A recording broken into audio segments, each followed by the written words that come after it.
Welcome, everyone. Thank you for being here. I'm Margaret Mueller. I'm the president and the CEO of the Executives Club of Chicago, as well as the HERMAC Institute. It is my pleasure to welcome you to our second annual sold-out Talent Outlook event. When we launched our event last year, we believed that this topic was so eternally critical that we had this vision of making it a flagship annual program for the Chicagoland business community. Today shows that we are definitely on to something, so thank you for being here. We have a wonderful panel of experts who are going to share their insights on the future of talent.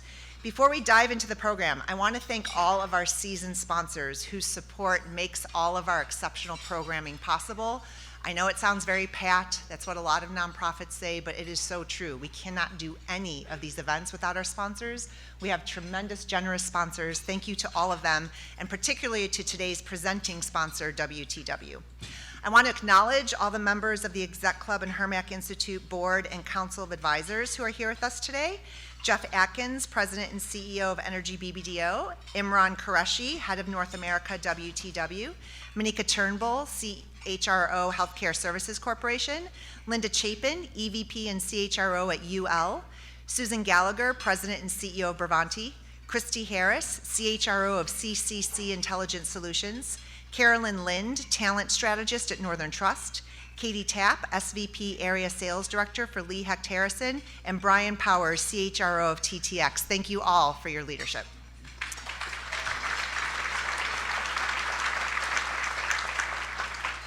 And finally, thank you to all of our members who are here today in the audience. If you are not yet a member and you're interested in joining our community, please talk to any of our staff. We all have white badges. There's a bunch of them back there. There's a membership table. Anyone would be happy to talk to you, including anyone with a member flag on their badge. In case you didn't quite realize or had forgotten, the HERMAC Institute is now part of the Exec Club, whose mission is to bring together a diverse community of HR leaders to tackle conversations that impact talent and organizational management. This is one of the flagship events of the HERMAC Institute, so thank you for being here. We'd love to have you part of our community. Okay, you have a program at your table. There is a QR code. You can extend to a digital program. There's a lot more information, and you can text your questions. I know Imran will try to make time for them. There's a lot to get through. He'll do his best, but if you have any burning questions, please text them. And that's it. So take about 10 minutes, enjoy your lunch, and then we'll bring up Mark Villa, who's the Greater Chicago and Wisconsin market leader for WTW. He'll come to the stage and welcome our panelists. Thank you. Good afternoon, everyone. My name is Mark Villa. I'm the market leader for WTW in Greater Chicago and Wisconsin. And obviously, welcome to the Talent Outlook. We are longstanding partners with the Executive Club and HERMAC. Proud to do so, and absolutely pleased to present today's session. So WTW continues to collaborate with the Executive Club and HERMAC for a couple of basic reasons. Mainly, we see how this organization drives forward the important topics for our clients and the community. The Talent Outlook is one of those, and we view the attraction, development, and retention of talent as mission critical for WTW and for our clients.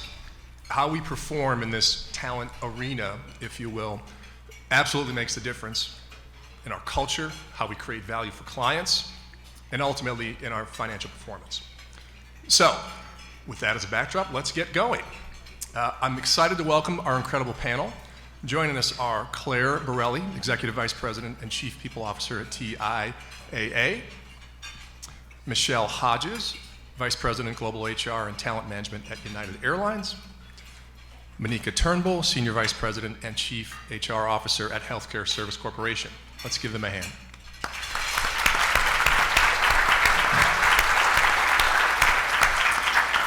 Our moderator today is my friend and mentor, Imran Qureshi, who is the head of North America at WTW. Let's give Imran a hand, too. The panel will be discussing the future of HR, how we can prepare ourselves for the major disruptions and advances that are shaping the future of work. I'm looking forward to hearing what they envision for the future of talent in the coming year. Imran, the floor is yours.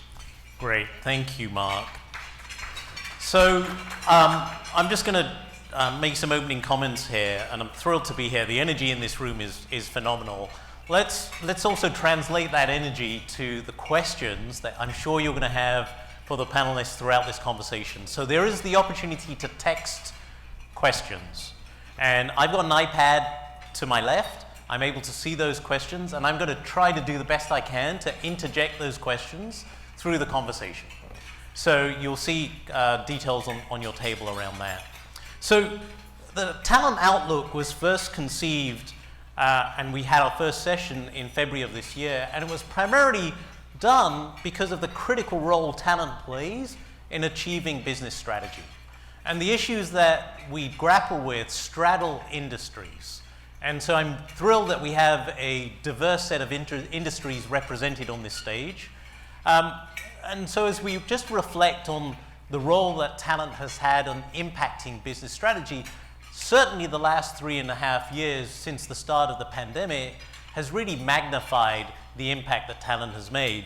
Whether that refers to the ways of working, whether it refers to finding and training talent, or the voices that our employees have with regard to them exercising their desire to leave an organization. We saw that 12 to 18 months ago in the period that some called the Great Resignation. Some came up with a whole bunch of other terms for that period. But that's one example of how employees exercise their voice. There are others today, whether that be through increased unionization efforts, and most recently strikes, as we're seeing with the UAW.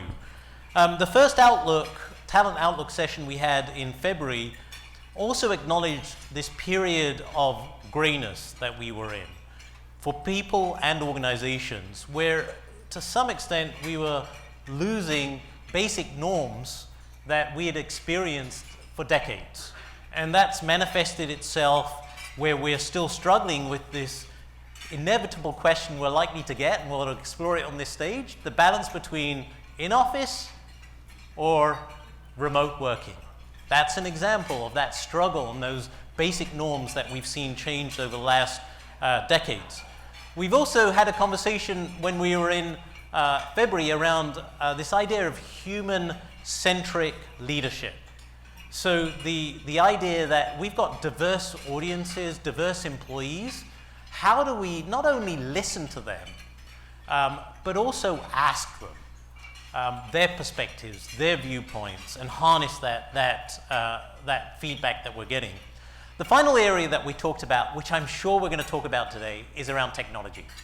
And so we talked about the idea of automation back in February. And this was at a time as well when companies were looking to ensure that they could get work done. And so they needed to automate it because of the lack of employees, for safety reasons, but also for cost-saving reasons. So a multitude of reasons why automation was a topic of significance back then. We also saw emerging at that time increased focus on AI and ChatGPT. And since then, over the last 18 months, that has accelerated. There are $1.6 billion hits per month to ChatGPT. And we're only just realizing the power of that technology, and we're going to be talking about that today. Interestingly, I read an article this morning that said their prediction for 2024 was that generative AI, or ChatGPT, was going to cool, primarily for two reasons. The cost associated with really implementing generative AI in organizations, and two, the concerns on regulatory and legal risk. So we'll unpack that. If any of you were at last night's event with Mark Benioff, who's the CEO of Salesforce, you heard him speak eloquently about the future of AI. And that presented a very different view than what I just talked about just now around some of the concerns. So we're all trying to figure this out. So with that backdrop, I'm going to dive into questions. Remember, send EXEC, E-X-E-C, to 22333 if you have questions. Text them. So, Claire, I'm going to start off with you. It's a very broad question, but it's a good backdrop to get the conversation going. Have you come across any bold, new ways of thinking that have challenged your perspective on the way in which we work? First of all, can y'all hear me? So you'd think I've done this enough, I would have worn something to be able to attach this. So I apologize. Anyway, thank you. It's really a pleasure to be here, and I really appreciate the opportunity. So I think that the old assumptions of workforce planning are certainly no longer valid. I would say that new strategies really center around being able to identify and be able to see around the corner around what are your critical projects, and then mobilizing talent around that. And so I think that does a few things. So for example, at TIAA, we just literally launched, like literally, we're doing it at our talent meeting in 2 weeks with our CEO. We just launched a new experiential program for our senior executives where we're identifying a project that is a real quandary, a very complex project that we can't get our arms around relative to a competitor. And we're pulling someone offline, and we're going to take 6 months, and we have criteria around the type of project, we have criteria around who we would pull offline, and we're going to use this individual to attack this problem. It does a couple things. Number one, it's recognition for this individual. Number two, it builds skill sets for this individual. And number three, it solves, hopefully, the complex problem at hand. And so we intend to build this framework and leverage it across. And I've got a lot of my executive committee kind of raising their hands saying, hang on, I have a project. So it's those types of strategies I think that we have to be thinking about. And the other thing that does for us is when you uncover those types of critical things that are coming your way, and you leverage this type of an approach, you don't have to go out to the market and hire. So you're leveraging your internal talent, you're solving a critical issue, there's recognition involved in it, and it's a little bit more of an innovative way to kind of address some of the workforce challenges that we have. There's a couple of reflections on that. The complex problems require you to do something different to solve for it. The other thing I thought was interesting in your response was the not being beholden to structures that existed, linear structures.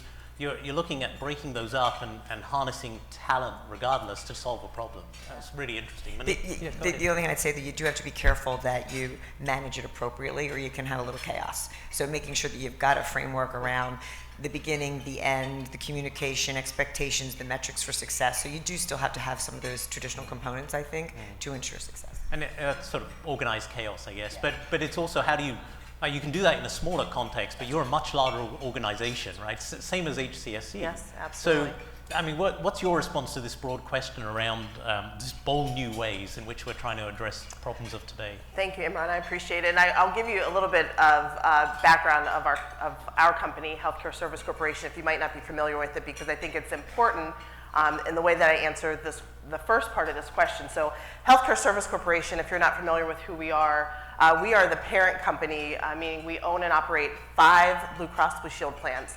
So locally here, it's Blue Cross Blue Shield of Illinois.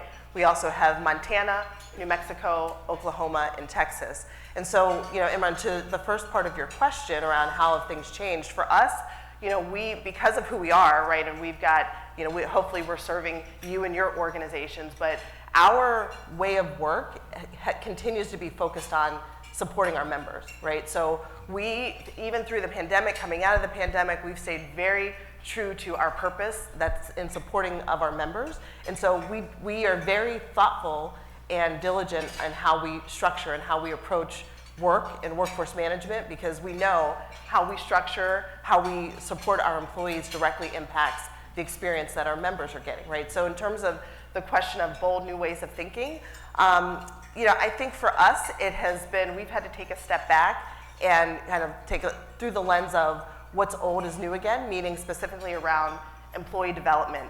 We, over the last year and a half, we have been maniacally focused on reinvesting in skills development, reinvesting in upskilling, redeployment, similar to what Claire talked about, but also looking at change management and change readiness, really putting a lot of investment and focus on how do we prepare the organization for the change that is upon us and the change that we know is coming. As we look at transforming our organization, we're transforming HR to support our changing organization because the world is changing, right? So capacity management as well, capacity management of our workforce.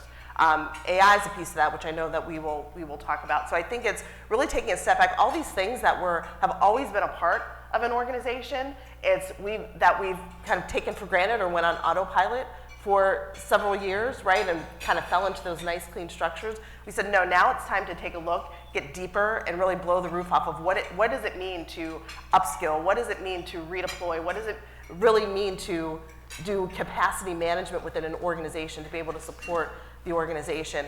And it's easier said than done, trust me, right? We've had a lot of conversations around it. It's not just as easy as one day to say, okay, we're gonna now go move this person over here, or now tomorrow we're gonna upskill you or reskill you. There are some jobs that can never be upskilled or reskilled, so how do we think about that for the organization?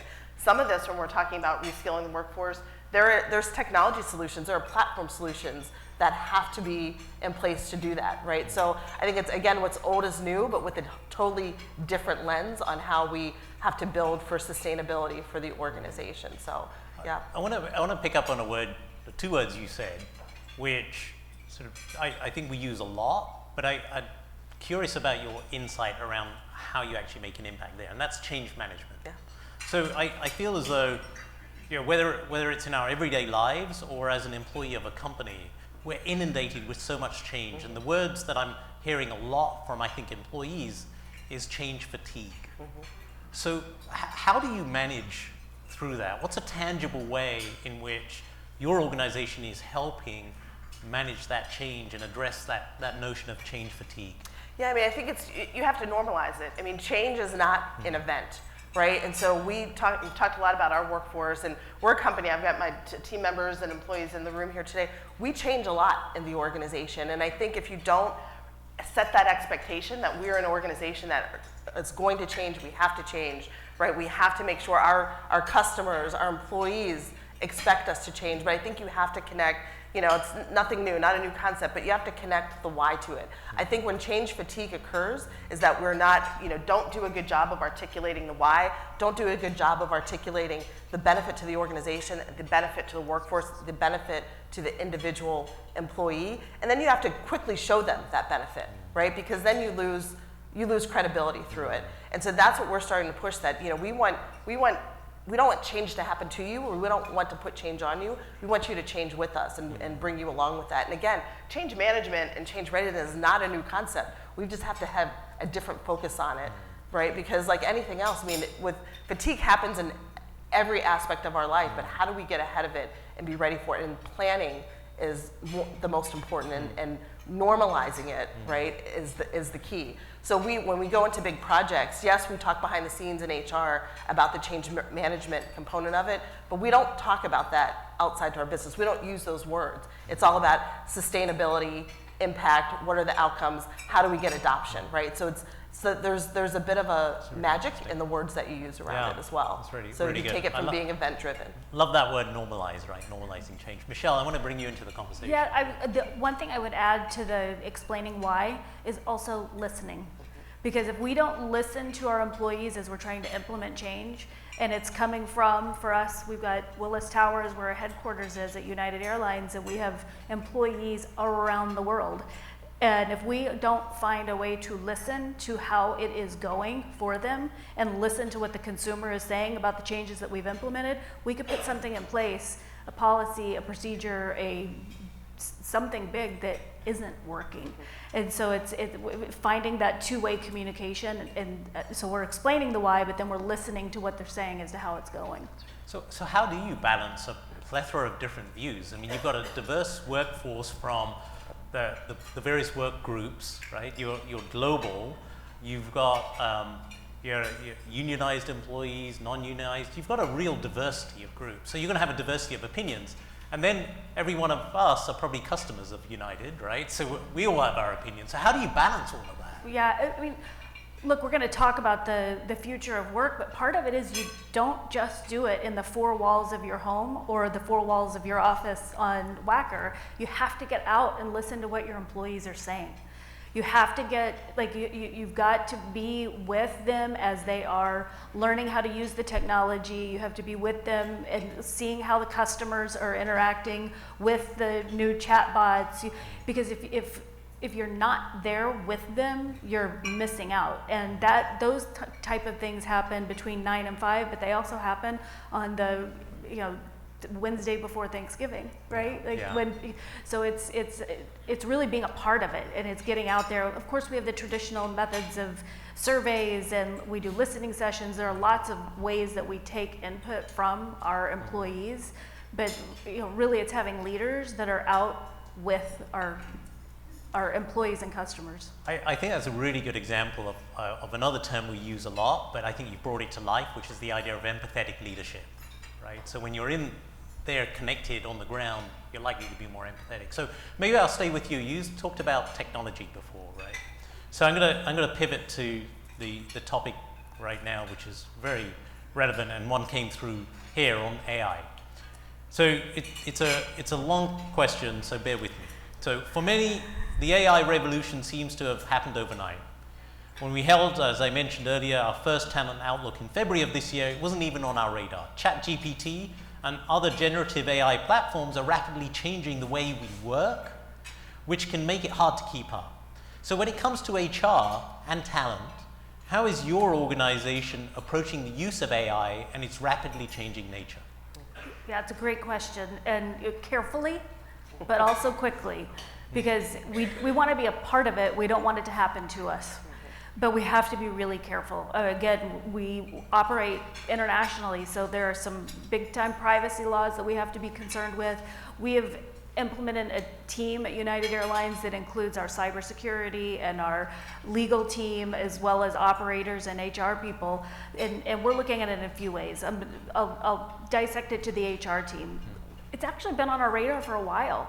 A couple of years ago, we partnered with an organization who took all of our job postings, and they looked at those job postings and they looked at them for bias.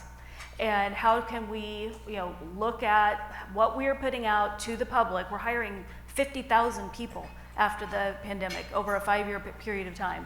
How can we attract the best group of talent and have diverse eyes looking at those? So we implemented a technology a few years ago, or it's probably been 2 years ago, to look at bias in what we're doing. We're also, we've put something over the top of our applicant tracking system so that we can better match whenever you can pull the job in, and then you can match the resumes and skills, and now we're getting into the skill matching, and we're going to go deeper into that.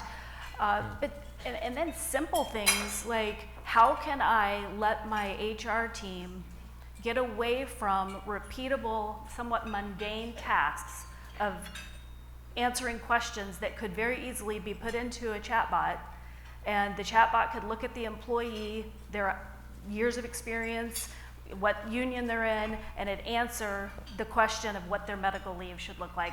We just took a human out of that conversation, and this is how consumers are getting information today. People, like, of course we're gonna have some people that are gonna wanna pick up a phone or go and sit in someone's office, so we're gonna have some change management to do there.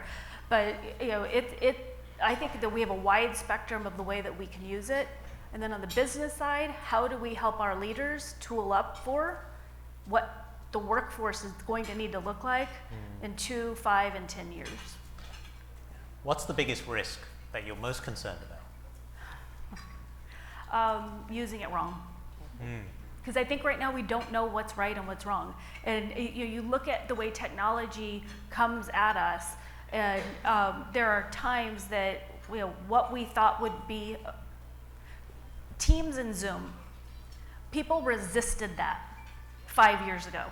We need to have an in-person meeting, let's fly people everywhere, and let's get in a room to do it. And now we can have really productive, good conversations over Teams and Zoom. We didn't expect that. The world has changed. Something is going to be different here, and I don't think we know what it is. Yeah. If I could predict that, I would have probably tried to win the lottery last night. I don't know if anyone got a winning ticket on that, but anyway. Yeah, the risk continuum is really interesting, Imran, because for us, I mean, we have to balance the risk on both sides, right? One, for, again, you all should feel very confident, if you have our health insurance, that we are, just as Michelle talked about, we're thoughtful, but we're very cautiously entering into the space, not just from an HR perspective, but from an organizational perspective, right? We manage people's most sensitive personal data, your health information, right? And while we have pressures on us to go fast and get out there, and how do we automate and make things easy, make it seamless, and we want to bring that seamless experience to you as our members, there's a lot behind that, right? That if you don't do it well, it can go very, very wrong. So there's the risk on that side, on the front end, making sure that it doesn't go wrong, that we are, protective of that critical information, that critical data. But there's risk on the back end that you get passed over, right? That you take too long, right? The business risk of you lose members because you're not on, your front foot with this. So it's a balance. But for us, in terms of looking at it, and I answer the question again, not just from an HR, but from an organizational perspective, because we have to lock arms with our business leaders and our teams that are doing AI and our tech teams and our cybersecurity teams, because any notion of bringing AI in that impacts jobs or changes the way that work is done or that jobs are done, we have to be on the front end of that from an HR perspective, because there are so many domino downstream implications and ramifications that we need to be ahead of. But yeah, I mean, it's and it's going to be different. We recognize it's different for every organization, right? There are some organizations that run full force into taking that risk and getting out there, and they're open with failing fast and failing forward. Our risk tolerance is a little bit different, but we also definitely look at it with an eye on the future. We know it's part of there. We know there's an expectation of it. We know if we wait too long, we'll be left behind, and our constituents are expecting something out of us, but we can't go too fast, So it's interesting. I'll manage expectations. We don't have it solved. No, I don't think anyone has it solved yet, but we're confident that we've got the right team members in place to help guide us through the way. So you opened up a question which I want to go to Sure. Claire with, around the potential to impact jobs. So, the financial services industry has obviously adopted a lot of technology in a relatively short period of time. So, Claire, a major concern people have is around that it will replace workers. So as new and more advanced AI is continually created, do you think this will happen, or do you think these concerns are misplaced, and how do you think about that question?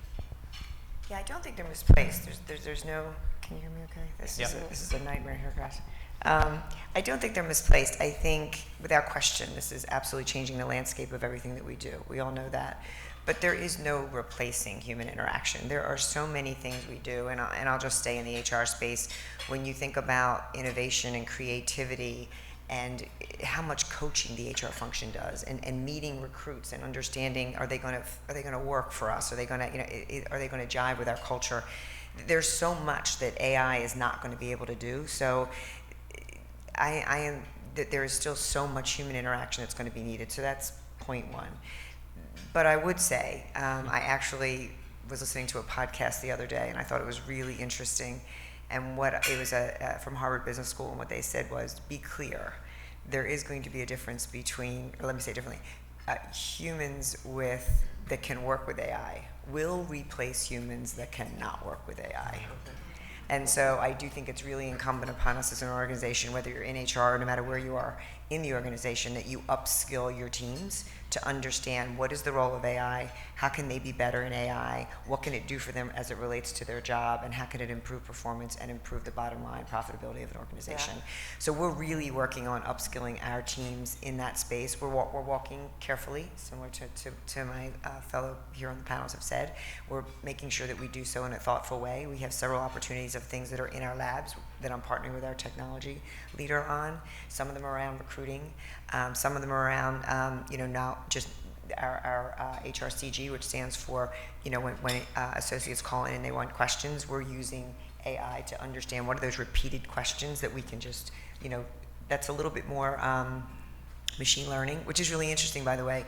Just last week, one of our technology experts did a teach-in with just the EC. So the top 7-8 people in the organization, including myself, sat down for over an hour and literally went through what is AI, what is generative AI, what is machine learning, and a lot of people use these terms, intermingled, and you really need to understand the definitions of each of them, what the capabilities of each of them are, what's the risks with each of them, and that may seem so fundamental, but it's really important. There's so much there. I think all of you have alluded to this, which we spend a lot of time talking about. But I love this notion of co-workers with AI, and being able to the point you made about the Harvard Business Review podcast was really interesting. I think the other thing around AI, and I think you alluded to it, is there's a lot of us use these terms, we don't fundamentally understand it. And that's challenging, I think, at a sort of an executive level. It's like, if we don't understand it, how do we use it effectively? And the other point to that is it's hidden, right? So it's a black box. And so there's a level of trust coming out from it that may or may not be misplaced. I mean, Michelle, you said something about that earlier, right? That there's a lot of trust in what we're getting out, but how do we know that it's leading to the appropriate outcome?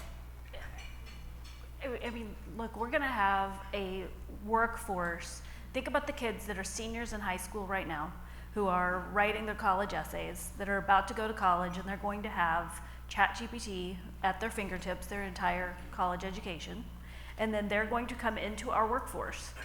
And if we have it locked and say, you can't use it, they're going to be like, well, what kind of place am I going to work for?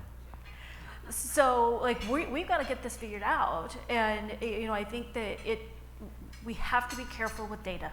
We just have to be careful with data. We have to understand. And I think that, you know, that's somewhat on the technology companies to help us to figure that out, too. So I'm going to stay with you. We're going to go off the topic of AI. Keep questions coming through. I was able to weave a couple of them into this conversation, but we're going to pivot, stay with you, Michelle, around our favorite topic of return to the office. Okay. So, I mean, this is always a topic of conversation, and I'm curious how each of you think about this, but as we move farther away from the official end of the pandemic, there has been a lot of debate over how organizations should handle return to the office policies. Should you be 100% remote, 100% in office, split the difference with hybrid? What's your view? So is this being recorded? Am I gonna? Look, United Airlines is a dichotomy because when you go to the airport, I'm flying out this afternoon. The people that are at the airport are there every day, and you've got to. So they are in the office, right? They're in the office. They have been the entire pandemic, and we have management staff that are there and that are 100%.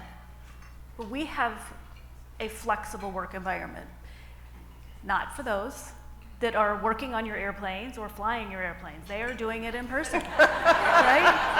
And Until teletransportation happens. And the people that are helping them to work, like their leaders are in person, so they can problem solve and do that in person, hands-on. Our offices, we are more flexible.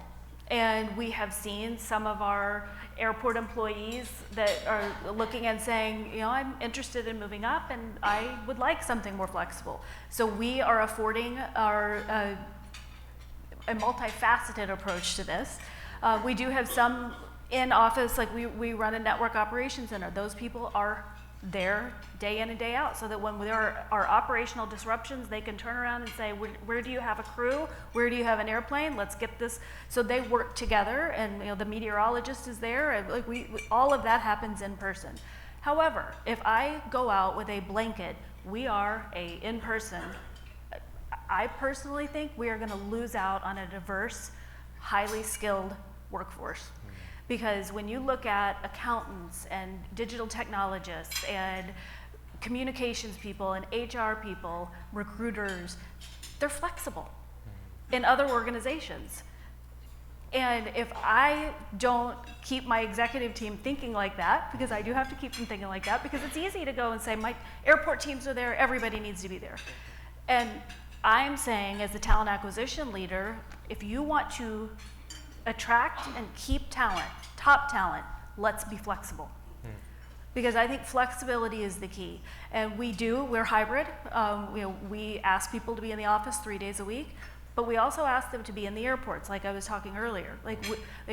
So my team may not be right in front of me those 3 days a week, but they also might be out at O'Hare, they might be at Dulles. So we're all over the place. Probably not at home 5 days a week, but. Interesting. So it feels like we're, as a society, going through this grand experiment, right? So, and there's different ways in which companies are exploring this, and so there are choices for the employees to choose the kind of environment they want to go to. So I guess with HCSC, how are you thinking about this? Yeah, so we very much, we're in a hybrid environment. 40% of our workforce are 100% full-time telecommuters, very specific roles, and that we, did analysis on what segment of our workforce should be telecommuter, and a lot of analysis around that. The remaining 60% are in a hybrid flex environment, so 3 days in the office, 2 days at home. And I will say we've been on this journey for a long time. We started returning to the office in September, October of 2020, right? The pandemic was March of 2020. We started returning our leadership team later that same year, and then returned in waves and phases after that, and getting all the way down to our frontline employees. And really the reason why we were so aggressive, and of course we were safe, of course, but as you can imagine, heard a lot of grumblings. We were safe, very super cautious with that. But large part of it was during the pandemic, again, some of the worst times in people's lives, right? We wanted to instill confidence that someone was there taking calls, right? That your executive leadership team was there in the office making critical decisions to help you and your family, right? Healthcare is local, and we really feel that we need to make sure that all of our constituents know that we are there, we're productive. While, yes, we were able to be productive during the pandemic when we had a few months that everybody was at home, but we know that we're even more productive, even more effective, and everything that we do as an organization, we're a highly collaborative organization, as we need to be, and we just know that gets done better when people are in the office. But we also know it creates a better employee experience by having the flexibility, right? I think, for us, do we ever see a 5-day, everyone come in the office 5 days a week? No, I think flexibility and this hybrid is here to stay for us, but we are very maniacal in communicating to our employees that we need to be in the office, we need to be together. We are better together when we can see each other on an ongoing basis, a regular basis. And it really drives back to when I opened my remarks, that the way that we work is driven in support of our members, right? I mean, everything that we do, our members are core to everything that we do. And I think how we work and where we work and being focused on coming in and collaborating is not because it's leadership up in the ivory tower making these decisions. It's because we can see, we have data, we can track everything. We can see the impact that it's having on our employees, even our employees that don't want to come in or don't think it's necessary. We can see the impact it's having in the organization and what we're able to deliver to our members. How do you see that impact? Now I'll come to Claire in a minute. You said you've seen that data. What do you see? We see it significantly through our employee engagement surveys, right? So when we started returning employees from back into the office as we were heading into 2021, because we had suspended our employee engagement survey, right? There's so much going on in the organization. We're very focused on how do we get through COVID. We knew things were just kind of not in a steady state, if you will. So when we first launched our employee engagement survey, after we started returning, the whole leadership team were like, oh my God, this is going to be terrible. Like it's, it's just going to be, through the floor, right? And terrible results. It was totally the opposite. Totally, and we changed our approach to employee surveys as well. Before we did it once a year. When we brought it back, we do pulse surveys now 4 times a year. We have steadily increased our engagement numbers ever since doing that, starting in 2021. And we asked very specific questions. Like I said, we thought we were going to take a hit on engagement because we were returning employees. And what we found was that our employees, because of how we approached it, the return to office, we were very supportive. We did a lot around employee support. We did employee support payments. We helped, gas stipends. We kind of really threw the kitchen sink at employees to help with that. And I think they saw that it wasn't about just come in the office because we said so. There was we got to them at the most basic, you think of Maslow, I'm a psychologist, so you think of Maslow's hierarchy of needs. We appealed to their most basic needs, and with that ask of having them come back in, right? So I think when you couple it with the humanity of it and connecting it to, yes, we're asking you to do this on behalf of the company, but we're going to honor and respect you and what that means for you and your family in doing this. And that's what came through our engagement surveys, and we continue to see that, right? So we were able to tie our purpose as an organization with their purpose as an employee to uphold that purpose. It's interesting. Claire, you had a comment. So similarly, did not see our engagement scores drop when we made people come back. So it was interesting. But our CEO recently coined a phrase called a minimalist culture. Because what happened is when we did the work and we really looked at how often people were in the office, somehow cleverly, this was before I got there, someone figured out that 3 days a week really means 2.6.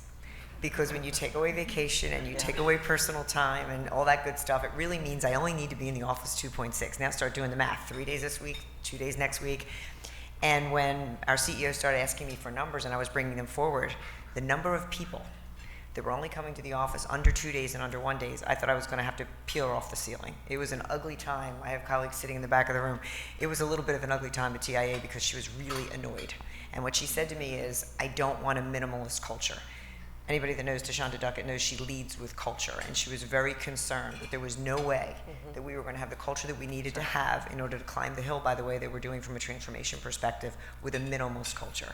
And so we went out with a bit of a heavier tone to say, and it's interesting, people are like, well, wait a minute, if you want me in 3 days a week and I have personal time, does that mean some days I got to be in 4 days a week? And it's just fascinating to me how literal, All the scenarios. how literal people took it and how it's still being talked about at TIAA to this day, constantly. So it's a very, very controversial subject still. But I do know this. From an introvert that loved the pandemic because I loved staying in my bedroom on Zoom all day. It was just, I own it, and I head up HR, so go figure that one out. But it's I'm just being real.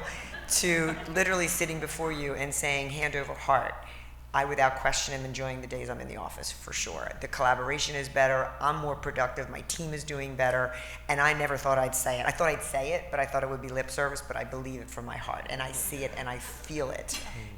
It is what we need to do, and it is so important from a cultural perspective to have people back in the office and not have a minimalist culture where people are literally calculating what days do I have to be in because I have to hit a threshold. You want people to want to come in, and that's the inflection point that we are in at TIAA. And so we're doing a lot around our culture and around engagement and around amenities in the office and around how do we make sure people understand that there is a real plus for us all being together. So it is a journey and we are not done. You're not done, but you don't have this minimalist culture that you feared. It's moving away from that. I think, I wish I could phone a friend here. I think that we've made some great strides simply in the last 3 months. By honestly, coming down a little harder with the tone and saying, listen, guys, those that are in the office under 1 day a week, there's going to be issues. I'm not saying we're going to terminate. Well, yeah, no, we've terminated people. Yeah, we have. Under 1 day a week, under 2 days a week, there's going to be conduct issues that we're going to identify you with. And so we got a little tougher. And all of a sudden, I think people started to sit up and pay attention. And so we've turned the corner. So my recent, and I was so proud to tell her this recently, over the last I want to say 6 weeks sequentially, we are averaging about 3.4 to 3.5 days a week. Yeah. That's huge, because guys, we weren't. We were 2.4 to 2.6, no less than 3 months ago. Yeah. And we were supposed to be a 3 day a week culture, and it's because people were literally doing the math. They were doing the algorithm. And we have a lot of actuaries that work at TIAA, and they were figuring out, okay, this is what this means, and they were translating it to that, right. Which she's right, was a minimalist culture. And that's the work that we had to do.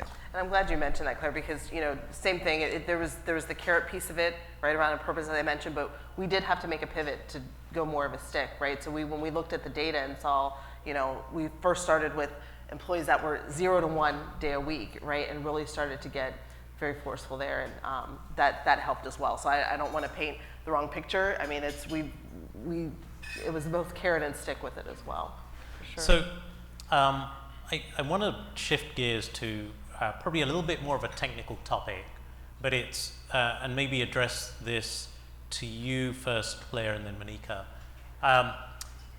It's about pay transparency and pay equity. So currently 9 states and 6 cities in the United States have some form of pay range disclosure requirements for job seekers or employees. And this summer, Governor Pritzker signed a law that amended the Illinois Equal Pay Act to mandate pay transparency in job postings for most Illinois employees.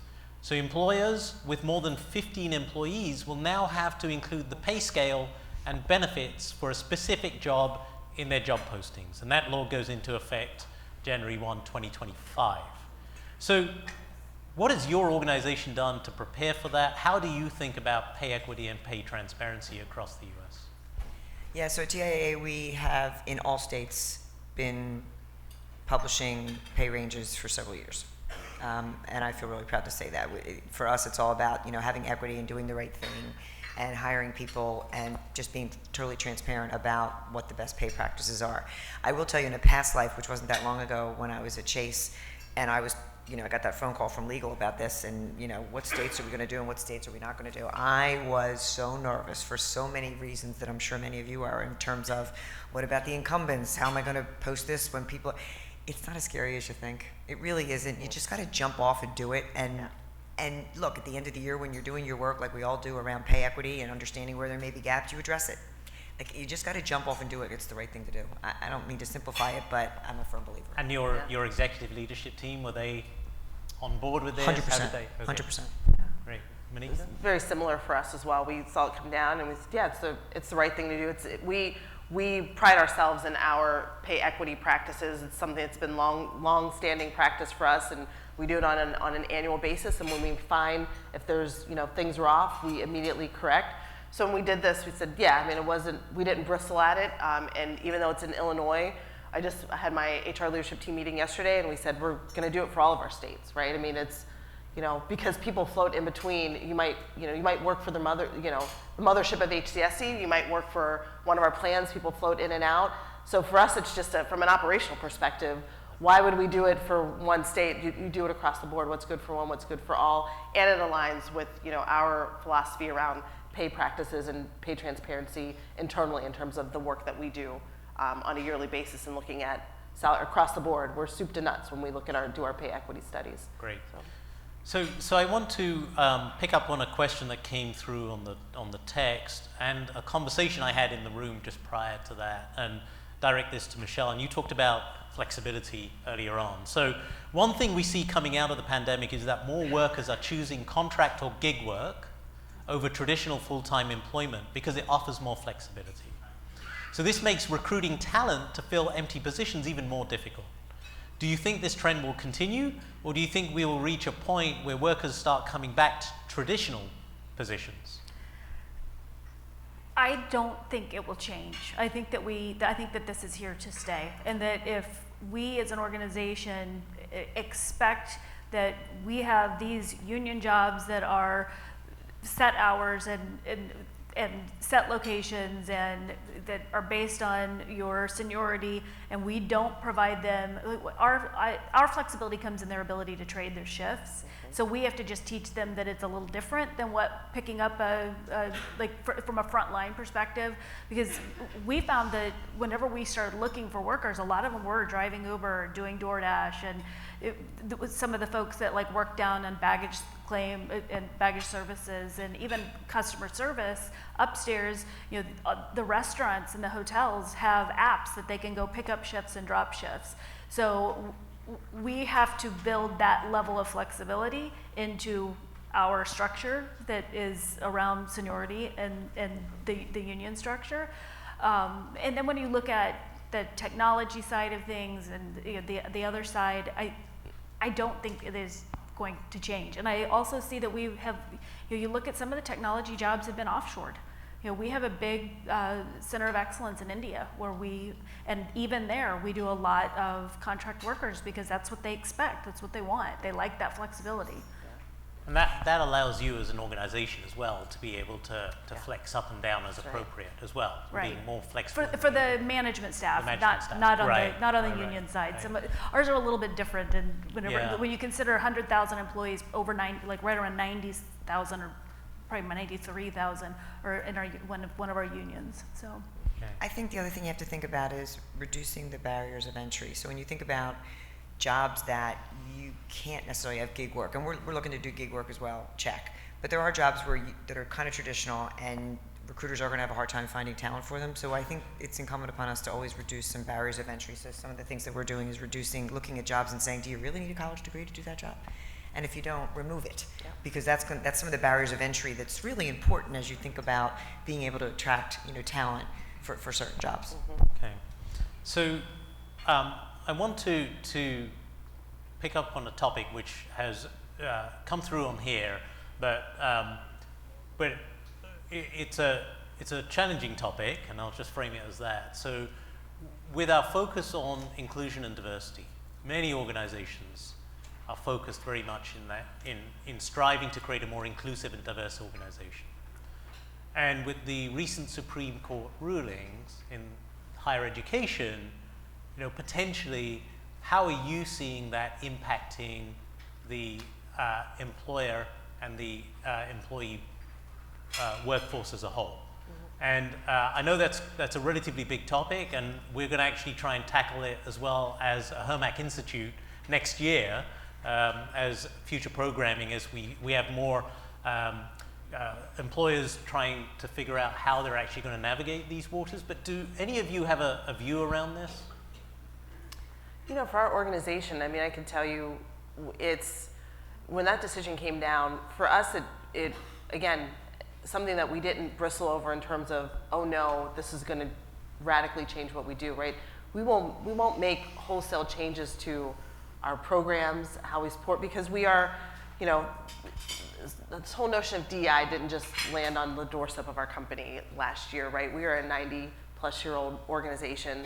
I have colleagues in the room, former colleagues in the room, that know this has always been a part of the fabric of our organization. And so everything that we've done in looking at our practices, whether it be, sourcing, recruiting, hiring, advancement in the organization, was always done, what I would call very diligently, responsibly, right? And through a lens of true inclusion and through a lens of, equity for all, right? And so we're a couple things. We're not a quota-based organization, never have been, never will be, so that didn't concern us at all. But we also recognize that where we sit in the marketplace, right, we have customers that also have expectations of us to have a focus from a DEI lens, right? We respond to RFPs, and we have our clients out there and potential clients that are saying, what is your commitment? Demonstrate your commitment here. But we also are beholden to our employees as well, right? Our employees and the members that we serve in the community. We have a diverse membership, right?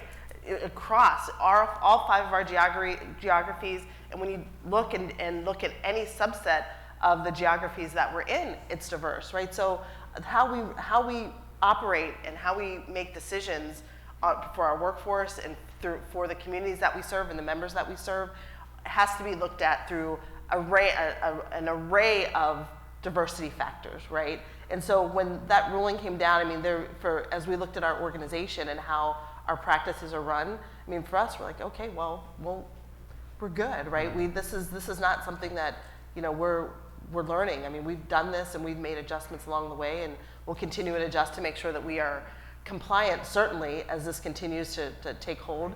But we feel very strong, right? And we hear it from our own legislators, right, in terms of our approach and our practices.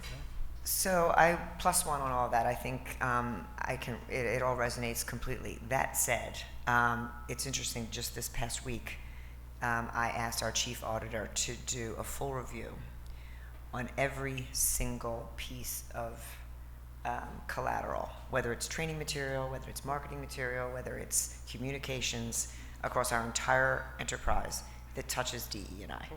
Because what worries me is that there's something out there that I don't know. So we have an organization that we have Nuveen, and we have, an organization that we're better, we're getting better, but to some degree that was somewhat siloed, and everybody kind of did what they wanted to do. And in the DE&I space, all good intent, but I'm pretty darn certain that there's training stuff out there, or there may be marketing stuff out there that we handle something one way in Texas, and we handle it another way in Denver. And that concerns me. And so I literally asked our chief auditor to do a proactive advisory review, literally going through a complete inventory of everything in this space so that we can really inspect to ensure that where we need to be. And I don't know that I would have done that without this recent legislation. It's one of the things, like, you lose sleep over a little bit and you think you're good because to everything you said, we're in a good place, we're inclusive, I believe in our practices, but I also worry what I don't know. It's interesting, Claire, because when the decision came down, we didn't ask our auditors to do it. I asked legal to do it, right? We had our legal team do it. Would legal do it? they can assess it. They can assess it, And I actually absolutely. got slapped about that. Let me just say something Yes. real quick. I asked our auditor to inventory it, but I'm going to ask my legal team to assess it. Yes. It's Yeah. interesting that they sent me, whenever I was talking to Yeah. audit, they said, you need to go talk to legal. Yeah. Because, it's like, okay, is there a difference? There is. But because we wanted to make sure that we don't have, as I mentioned, we're hiring 50,000 employees over 5 years. I want to make sure I don't have any bias in that hiring process. So, we're not being required to do that, but we're looking at it. Yeah. And we didn't have any changes. There was no overnight change because of the ruling. No, and I think, and the reason why we asked legal, I mean, they reviewed it and they came back and they're like, we're good. And part of that is because when I say we've always done this, we've done it responsibly, anytime we have rolled anything out, even over the years, we send it through legal, through review. I mean, because we have been always so that much out front with it. We've always worn it on our sleeves and we've always had that sensitivity, right? We're in very different markets, right, and how we talk about things. And so when the decision came down and we sent it to legal, they're like, no, we're good because this is part of our practice, right? Okay.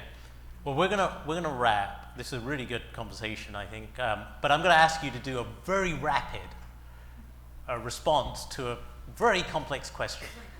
So, given a year from now, things will be very interesting with the election around the corner. Inflation may be tamed.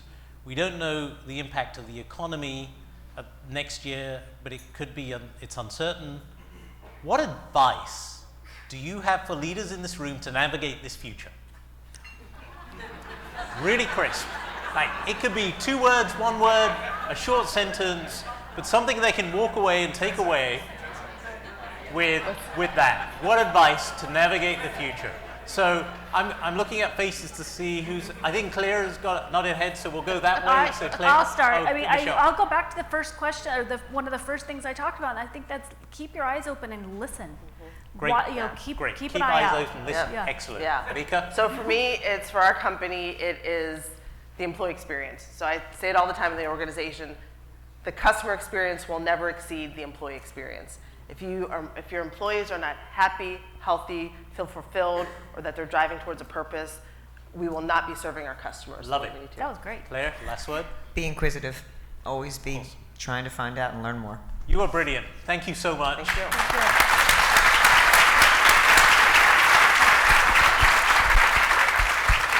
On behalf of the Hermack Institute and the Executives Club, thank you all for being here. Appreciate it.